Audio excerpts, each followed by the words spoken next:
할렐루야.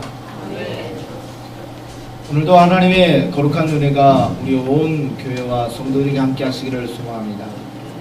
성경의 말씀에 보면 백부장 로마의 군인들이 등장합니다. 복음서에도 등장하고 오늘 본문의 말씀에도 등장을 하고 있지요. 예수님께서 많은 사람들에게 기적과 이적의 능력을 행하실 때 백부장이 와서 이야기합니다. 우리 집에 한인 있는데 병들었습니다. 고쳐주십시오. 그때 우리의 주님이 그를 보시고 칭찬하셨습니다.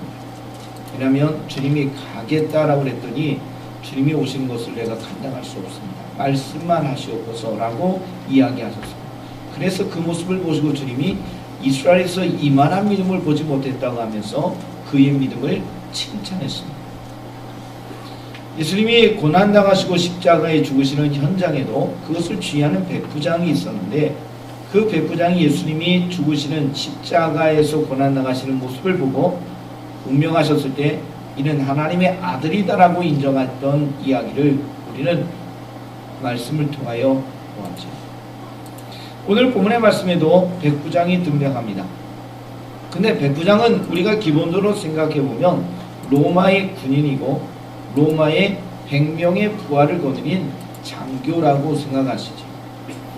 자, 오늘 본문의 말씀에 하나님의 은혜가 백부장 고넬료라는 사람에게 임하게 되었는데 기억합시다.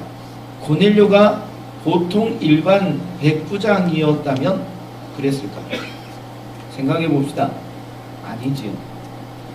그 사람이 오늘 성경의 말씀에 있지는 않지만 앞부분에 보면 그를 이야기하는 말씀이 있습니다. 온 집안이 하나님을 경외하고 백성을 많이 구제하고 하나님 앞에 항상 기도하는 사람이었다라고 소개를 하고 있습니다. 그냥 평범한 로마의 군인 백부장이었다면 그에게 하나님의 은혜가 임하지 않습니다. 오히려 이스라엘 백성이 생각하는 원수라고 생각하겠죠. 이스라엘 백성이 고넬료를 바라볼 때 정복자여 군인이었으니 이스라엘의 바라보는 입장하에 있다면 이 사람은 복받지 못하는 사람이 되어야 합니다. 그런데도 불구하고 성경에는 이 사람을 복의 사람이라고 소개하며 우리에게 이야기를 하고 있죠. 사랑하는 성도 여러분, 오늘 본문의 말씀에 기록된 이 귀한 영혼을 바라봅시다. 고넬료입니다. 고넬료에게 왜 하나님의 은혜가 임하느냐? 이 말 말하니까 임했다. 우리는 그렇게 기억해야 합니다. 하나님의 은혜가 임할 수밖에 없는 그의 모습, 좀 전에 이야기했듯이요. 온 집안이 하나님을 경외합니다. 백성을 구제하는 것에 열심을 냅니다. 하나님 앞에 기도하는 생활을 하고 있습니다. 오늘 본문의 말씀에 등장하는 이야기도 기도의 습관에 따라 우리가 사용하는 기도 시간으로 오후 3시에 기도하다가 하나님의 은혜를 경험하게 되었다라는 이야기. 성도 여러분, 하나님의 은혜를 경험하기를 원하시는 분들은 하나님 앞에 나가십니다. 하나님의 은혜는요, 하나님의 은혜를 구하는 자에게 주시는 하나님의 복이다. 꼭 그렇게 마음에 기억하시기를 원합니다. 그냥 똑같이 행하니까 주시는 보편적인 은혜도 있지만 하나님의 특별한 은혜를 경험하기를 원하는 분들은 하나님께 특별하게 나가십니다. 여러분의 경건의 시간이에요. 여러분의 하나님 앞에 간절히 기도하는 것이 너무너무 중요하다는 사실을 다시 한번 기억하십시오. 그러면서 우리의 신앙을 바라보며 우리가 정말 하나님 앞에 기도하고 있는가, 우리가 하나님 앞에 도움을 구하고 있는가 바라보는 귀한 시간이 되어지기를 소망합니다. 하나님께서 이 욥바에 살고 있는 베드로를 초청하라는 환상을 보여주셨습니다. 그래서 이 말씀에 순종하고 사람을 보내서 베드로를 초청하여 자기의 집안으로 모셔드리게 됩니다. 베드로가 이 집안에 들어가서 무엇을 했느냐? 성경의 말씀에 보니까 오늘 이야기하는 말씀 뭐라고 합니까? 베드로가 이 말을 할 때라고 합니다. 무슨 말을 했을까요? 그냥 쉽게 얘기하면 설교입니다. 복음을 전하는 것입니다. 고넬료의 집에 와서 하나님의 말씀 복음을 전합니다. 예수가 구주이심을 증거했습니다. 지금 이 이야기가 증거되고 있는 현장 속에 오늘 우리가 읽은 말씀이 기록되어 있습니다. 사랑하는 성도 여러분, 베드로가 이 집에 가는 것이 쉽지는 않았습니다. 왜냐하면 좀 전에 이야기한 대로 로마인입니다. 기본적으로 이방인들과의 접촉이 꺼려집니다. 이방인들은요, 생활의 습관이 이스라엘 사람들과 다르기 때문에 이스라엘 사람들은 경건한 것을 유지하려고 저들이 내가 하나님 앞에 정결을 유지하려고 노력을 합니다. 그러나 이방인들은 습관이 다르기 때문에 먹는 것, 여러분 생활 속에서 부정한 것을 접촉합니다. 부정을 접촉한 사람은 부정하고 부정한 사람을 또 만나는 사람도 부정해집니다. 그로 인하여서 이방 사람들과 접촉을 꺼려합니다. 왜냐하면 이방 사람을 만나면 나도 부정해지니까요. 그래서 이방인들, 더군다나 이 사람은 로마의 군인입니다. 정복자입니다. 그러니 이스라엘 사람의 입장에서 베드로가 고넬료의 집에 가는 것이 그렇게 쉽지는 않습니다. 그러나 하나님께서 기도하는 가운데 주신 환상의 말씀을 의지하고 고넬료의 집에 초청을 받아 가서 다음 대에 하나님의 말씀에 복음을 전했더니 놀라운 일이 벌어졌는데 그게 뭐냐? 성령이 임하셨다. 성령이 임하셨어요. 이거는요, 지금 함께 간 할례받은 사람이라고 소개하는데, 할례받은 사람이라는 이야기는 유대인이잖아요. 근데 할례받은 신자입니다. 그러니까 쉽게 얘기하면 유대 그리스도인이다 라는 이야기죠. 베드로와 함께 동행한 유대 그리스도인이 보고 충격받은 거예요. 그냥 하나님의 말씀에 순종하고 고넬료 집에 가서 복음을 전했다, 여기까지는 알 수 있는데 지금 자기들의 생각 속에 이해할 수 없는 하나님의 은혜가 고넬료 집에 임했습니다. 베드로를 초청한 것도 은혜인데 더 큰 은혜는 지금 뭐냐면 하나님의 성령이 임했습니다. 자, 한번 따라 합시다. 들음으로 구원이 이른다. 들음으로 구원에 이르는다. 왜냐하면 들어야 알기 때문이죠. 지식적인 동의가 있고 감정적인 동의가 있고 의적인 결단이 있을 때 구원의 역사가 임하게 되는 것입니다. 우리가 예수를 믿는다. 아니, 예수가 누군지도 모르는데 어떻게 믿어요? 우리가 예수님을 믿고 따른다, 헌신한다. 아, 예수님 우리가 어떤 일을 하셨는지 모르는데 어떻게 믿겠습니까? 자, 그러니 우리는 예수님에 대해서 복음을 듣는 것이 아주 중요하다는 이야기. 오늘 베드로가 이 귀한 가정 고넬료의 집에 가서 복음을 전했어요. 예수님을 전했어요. 들었더니 이들의 반응이 나타난 겁니다. 이 자리에 계신 모든 믿음의 성도들께서 하나님 말씀 듣는 것에 열심을 내시기를 원합니다. 말씀을 듣는 것뿐만 아니라 보는 것도 같은 의미죠. 우리 안에 정보가 들어와야 정보에 대한 반응이 나타납니다. 이것이 오늘 구원의 역사로 임하게 되는 하나님의 축복이 되어지고 있는데요. 제가 신방을 가서 보게 됩니다. 여러분의 집에 안에 제가 예고하고 신방을 갔을 때는요, 그래도 많이 준비하고 계세요. 자, 대신방 얘기 또 내었는데 대신방 하면 너무너무 좋대요. 왜 그랬더니 대청소합니다. 근데 번거로운데요. 그래도 대청소가 되니까. 그래서 어느 집에 갔더니 사실은요, 거실만 치워요. 다 집어넣네요. 그래서 어느 날 어느 집에 가면 문을 다 열어볼지도 모르는 할렐루야. 기만하시네. 아멘 하시는 분이 없네요. 성도 여러분, 근데 어느 집에 가보면 이제 제가 예고하고 가는 경우도 있지만 대신방 같은 경우도 있지만 다른 시간에 가서 보게 되면 대부분 집안에 텔레비전이 켜져 있습니다. 근데 텔레비전을 보면 어떤 것들이 장면 보냐, 뉴스를 보던가 드라마를 보던가 하는 분이 대부분이고, 또 몇 가정은 하나님의 말씀을 듣는 것, 그러니까 예배, 설교 말씀들을 보여주는 것을 보고 계십니다. 어떤 게 좋아요? 두말하면 잔소리죠. 목사가 가는데 설교하고 있는 그 모습을 보고 있으면, 야, 이 집은 은혜 받으려고 하나님 앞에 나가고 있구나, 이렇게 생각이 들었습니다. 드라마 보지 말라는 얘기도 아니고요, 뉴스 보지 말라는 얘기도 아닙니다. 제가 갈 때는 드라마보다는 뉴스보다는 하나님 말씀 듣는 것이 켜져 있으면 좋지 않을까, 그런 생각을 합니다. 성도 여러분, 왜냐하면 우리가 듣는 것에 대해서 반응을 보이게 됩니다. 우리가 보는 것에 대해서 반응을 보이게 됩니다. 우리가 좋은 것을 보는 것과 좋지 않은 것을 보는 것이 달라요. 아이들을 태중에 잉태한 엄마들은 태교를 합니다. 태교할 때 좋은 것 먹고 좋은 것 봐야 된다, 좋은 것 들어야 한다고 이야기하죠. 그래요, 안 그래요? 태교 안 하죠. 우리가 어떤 이유로 그렇게 하느냐? 좋은 것을 보여줘야 된다, 좋은 것을 들려줘야 된다 라고 이야기를 합니다. 마찬가지입니다. 우리가 보고 듣는 것이 아주 중요한데 오늘 성경에 어떤 이야기가 들리냐 하나님 말씀이 중요하죠. 그러니까 우리가 하나님의 말씀을 들었을 때 그 들음을 통하여 반응이 나타나서 오늘 성령의 역사, 그냥 하나님의 성령의 역사가 임한 것이 아니라 하나님의 말씀이 선포되었더니 말씀을 듣고 믿음으로 나아가는 저들의 반응이 보여졌기에 하나님께서 그들의 믿음을 보시고 그들의 반응을 보시고 성령 주셨다는 겁니다. 그러니 오늘 우리가 주목해야 될 것은요, 듣는 것을 소중히 합니다. 보는 것, 듣는 것, 우리 안에 하나님의 말씀을 접할 수 있는 기회들을 많이 가져주시기를 소망합니다.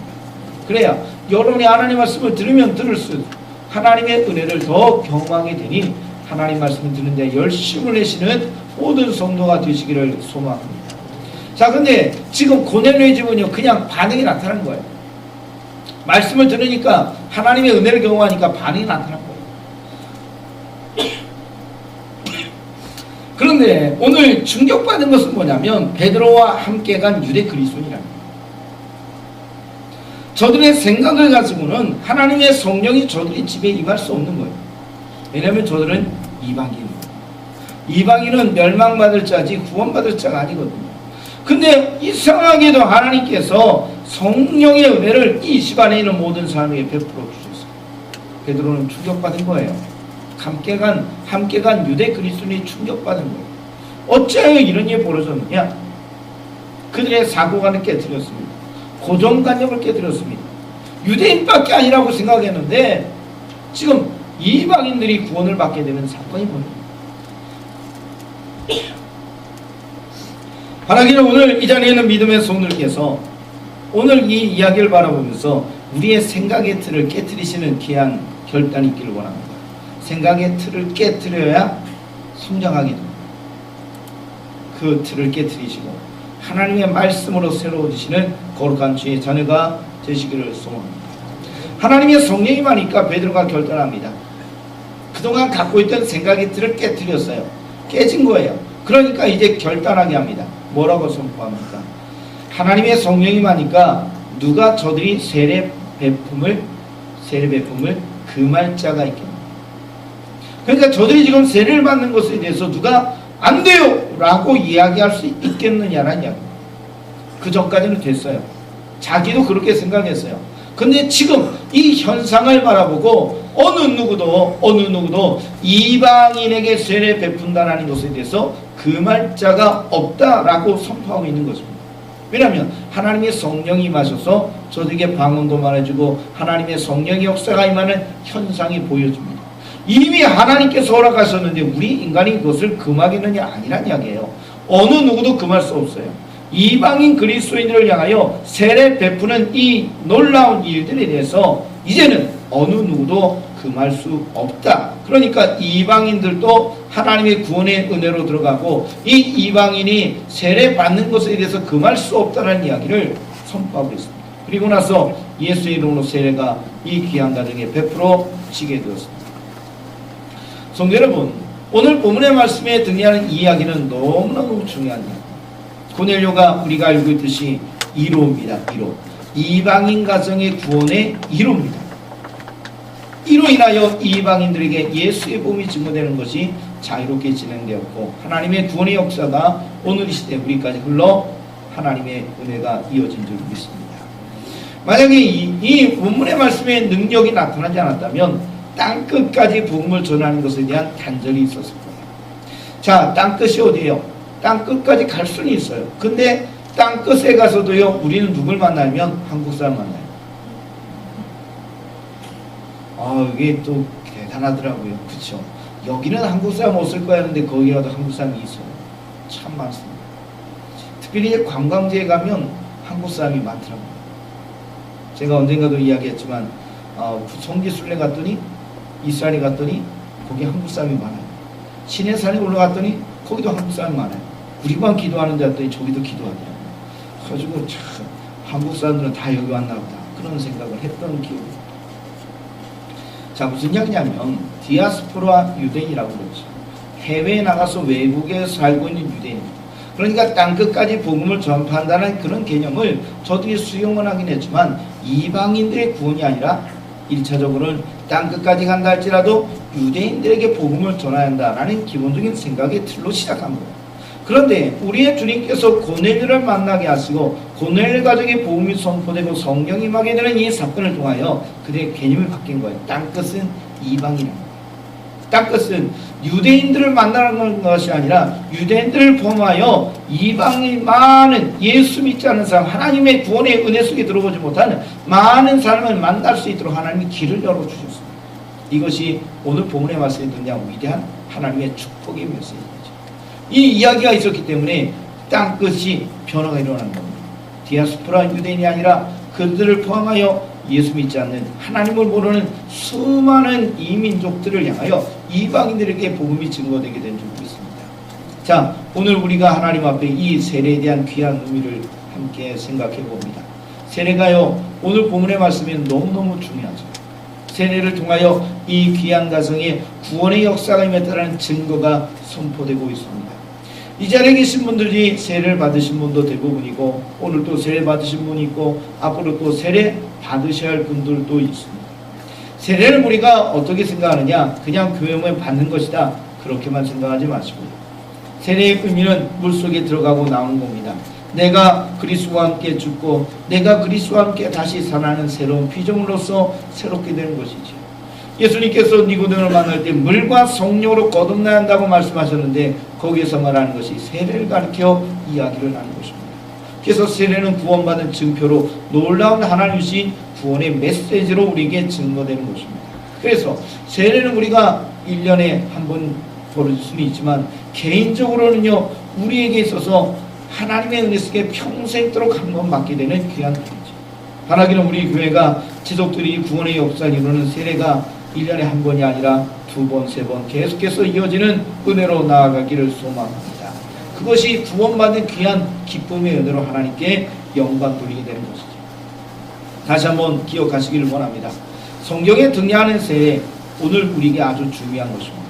여러분이 세례를 받으셨다면 세례식이 거행될 때마다 여러분의 모습을 다시 한번 기억하시고 하나님의 구원에 감사하시기를 원하고, 또한 세례 받으신 분들은 내가 죽고 내가 다시 살아나는 귀한 하나님의 은혜를 경험하시기를 원하고, 혹 아직 세례 받지 않은 분이 있다면 세례를 통하여 구원의 확증이 일어나고 하나님의 거룩한 부름의 헌신이 있는 귀한 삶이 되시기를 간절히 소망합니다. 세례가 오늘 베풀어졌습니다. 이 세례는 구원받은 증거로 선포되었습니다. 그래서 초대교회 성도들은 세례 받으면 이 사람은 구원받았다라고 인정했다라는 이야기죠. 그래서 우리 교회가 오늘 세례식을 함께 하게 될 텐데 하나님이 이 구원의 역사가 이 자리에 함께한 모든 분들에게 함께 하기를 원합니다. 그래서 구원의 역사를 이루시는 하나님께 감사드리시고 주께 영광 돌리고 하나님 앞에 나가시는 우리 모든 성도가 되어지기를 간절히 소망합니다. 기도드리겠습니다. 고넬료의 가정 이방인들입니다. 고넬료의 가정 구원받을 수 없습니다. 그런데 우리 하나님께서 이 귀한 가정에 구원의 은혜를 주셨습니다. 그래서 하나님의 놀라운 축복과 능력과 은혜가 임하게 하여 주었고 거룩한 부름의 헌신으로 주께 나아간 줄 믿습니다. 주 여호와여, 오늘 머리 숙인 우리 모든 성도에게 하나님의 은혜와 은총을 허락하여 주시고 기쁨과 즐거움과 감사로 하나님께 나아가게 하여 주시옵소서. 이 세례의 의미가 무엇인가를 기억하고 세례받은 우리가 감사하고, 또한 세례받는 분들이 이 구원의 은혜 속에 동참하고 또 세례받기를 원하는 분들 주의 은혜를 사모하게 하여 주옵소서. 주의 크신 은혜와 은총으로 함께 하시기를 원하오며 예수님의 이름으로 기도되옵나이다. 아멘.